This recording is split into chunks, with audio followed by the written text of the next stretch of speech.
అక్రమ వలసలు, అక్రమ రవాణాపై భారత విదేశాంగ మంత్రి జయశంకర్ కీలక వ్యాఖ్యలు చేశారు. చట్టవిరుద్ధమైన చర్యలకు తామెప్పుడూ వ్యతిరేకమని, సరైన పత్రాలు లేకుండా అమెరికాకు వచ్చిన భారతీయులను తిరిగి స్వదేశానికి రప్పించేందుకు తాము సిద్ధంగా ఉన్నామని తెలిపారు. అమెరికా నూతన అధ్యక్షుడిగా ట్రంప్ ప్రమాణ స్వీకారానికి అమెరికా వెళ్లిన జయశంకర్ ఈ వ్యాఖ్యలు చేశారు.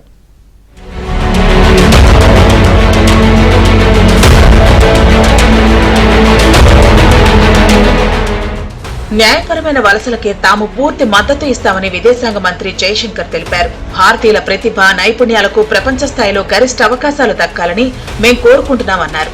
చట్టబద్దమైన న్యాయపరంగా వెళ్లే వలసలకు భారత్ పూర్తి మద్దతునిస్తుందని, అదే సమయంలో అక్రమ రవాణా, అక్రమ వలసలను తీవ్రంగా వ్యతిరేకిస్తామన్నారు. ఏదైనా చట్టవిరుద్ధంగా జరిగినప్పుడు ఇతర నేర కార్యకలాపాలకు ఆస్కారం ఎక్కువగా ఉంటుందని జయశంకర్ అభిప్రాయపడ్డారు. అమెరికా సహా ఏ దేశానికైనా సరే భారత పౌరులు అక్రమంగా వెళ్లినట్లు నిర్ధారిస్తే వారిని చట్టబద్దంగా తిరిగి స్వదేశానికి రప్పించేందుకు తాము సిద్ధంగా ఉంటామని జయశంకర్ స్పష్టం చేశారు. We are also very firmly opposed to illegal mobility and illegal migration, because you also know that when something illegal happens, many other illegal activities get joined onto it. And it's not, this is not desirable, it's certainly not reputationally good. We have, with every country, and the US is no exception, we have always taken the view that if there are any of our citizens who are not here legally, if we are sure that they are our citizens, we have always been, open to their legitimate return to India. So it's not a position unique to the United States. సరైన పత్రాలు లేకుండా America వచ్చిన భారతీయులను వెనక్కి పంపించేందుకు Trump సర్కారు చర్యలు మొదలుపెట్టిందన్న వార్తలపై జయశంకర్ స్పందించారు.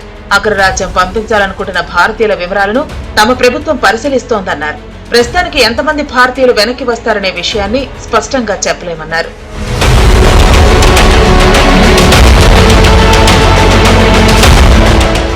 మరోవైపు అక్రమ వలసల అణిచివేసే లక్ష్యంగా అమెరికా అధ్యక్షుడు ట్రంప్ వేగంగా అడుగులు వేస్తున్నారు. ఈ క్రమంలోనే అక్రమ వలసదారుల బహిష్కరణకు సంబంధించిన కీలక బిల్లుకు కాంగ్రెస్ ఆమోదం తెలిపింది.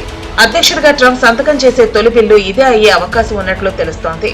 దొంగతనాలు, తీవ్రమైన నేరాలకు పాల్పడిన వారిని అదుపులోకి తీసుకునేలా రూపొందించిన ఈ బిల్లుకు అమెరికా హౌస్ ఆమోదం లభించింది. అయితే ఈ బిల్లు అమలుకు ప్రస్తుతం ఉన్న నిధులు సరిపోవని ఫెడరల్ అధికారులు చెబుతున్నారు. దీంతో బిల్లు అమలుకు అడ్డంకులు ఎదురయ్యే అవకాశాలున్నాయని నిపుణులు అభిప్రాయపడుతున్నారు. దక్షిణ సరిహద్దుల్లో నిఘా కోసం 1500 మందితో బలగాలను మోహరిస్తున్నట్లు పెంటగాన్ ప్రకటించింది. ఇప్పటికే నిర్బంధించిన 5000 మందికి పైగా వలసదారులను దేశం నుంచి పంపించే విషయంలో హోంల్యాండ్ సెక్యూరిటీ డిపార్ట్మెంట్ కు తాము మద్దతుగా ఉంటామని పెంటగాన్ తెలిపింది. అక్రమ వలసదారులను పంపించడానికి తాము సైనిక విమానాలను పంపిస్తామంది.